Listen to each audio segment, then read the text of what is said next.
عاملي کلک عاملي او هغه ته پته چې دا کار ټیک کېږي کار روان وي خو په ګاډو واډو نه ګوري په قرآن د ټولو نه بهترین اخذ چې سړی کوي او معاوضه ورکړي دا په قرآن باندې بخاري کې حدیث بهترین اجرت خو اجرت دا د الله په کتاب باندې دا خو د کمال نه ډک کتاب دی خو مونږ څه دي مونږ پرېږدي مونږ پې څه دي د زړه نه عمل وکړو زمونږ د زړه اثر پکې موجود قرآن عمل قرآن بهترین کتاب دی نو شفا دا شفا د ظاهري باطني دواړه والذین هم خلق لا یؤمنون چې ایمان نه راوړي فی آذانهم وقر د هغوی په غوږونو کې وقر دروندوالی سړی په غوږ باندې دروند یې اوري تو ته اواز کوه هغه وایي تو ته اواز کوه هغه وایي وهو علیهم عمن او دوی په حق د دې قرآن کې ړانده دي په دوی ړوندوالی راغلی لکه داسې چې یو سړی سړي د لرې نه ورته اواز کړي نو چې یو چا ته د لرې نه اواز کړي هغه بار بار وایي لکه سوي د دوی مثال د دقه سړي دی یو غوږ کې دروندوالی دی اوري نه ښه ته ورته وایې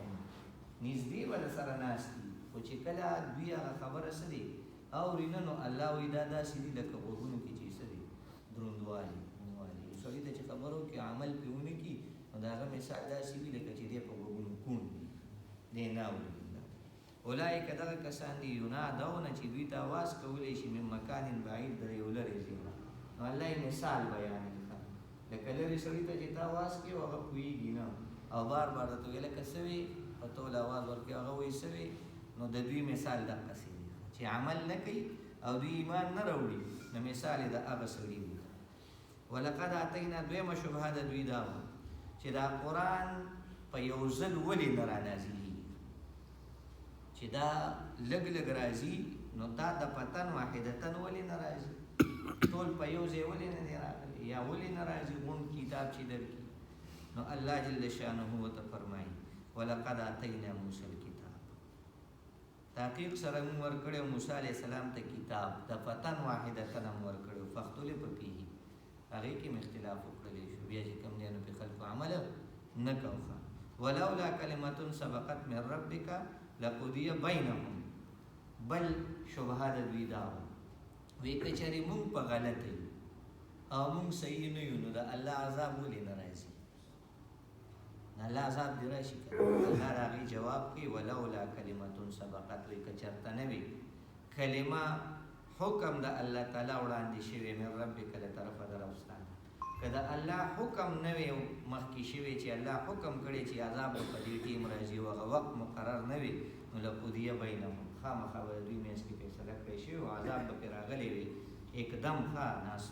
سمدستي به په عذاب کړي وي خو الله یو فیصله کړې ده عذاب به دوی ته د جهنم ورکوي یا که دوی ته په دنیا کې عذاب راځي نو الله ته د هغې علم دی او د هغې وخت الله مقرر کړی دی ځکه په دوی باندې څه دی اقدم عذاب نه راځي هغه حکم د الله تعالی دی و انهم لفی شک او بېشکه خامخا دوی په شک کې دي منه د دې ورځې نه او د دغه عذاب نه مرید ډېر په تردد او په شک کې دي خو د قیامت په ورځ به عذاب ورکولی کېږي من عمل صالحا څوک چې عمل وکړي نیک فلنفسه دا د خپل ځان ومن یعنی پیدا به چاته میلاوي ځان لپاره ومن اساء او چا چې بدکاري وکړه بدي وکړله فعلیها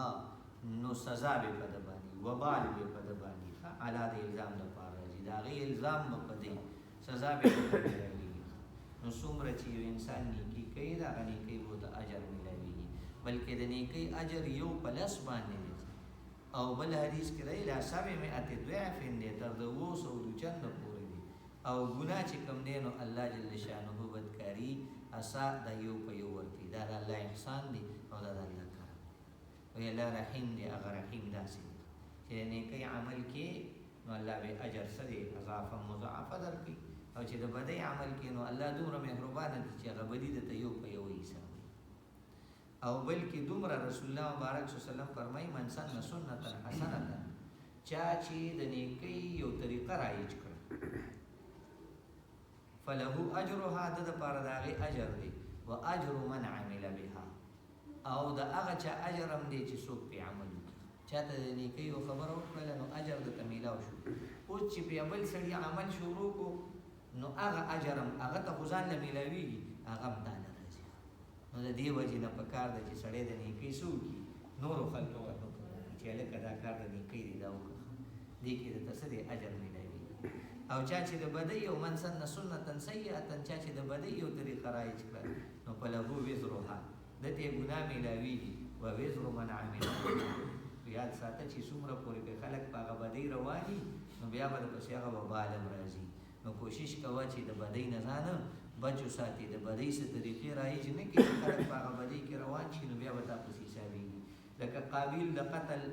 ابتدا کړې وه، څومره قتلونه چې کېږي قابیل پکې حصه روان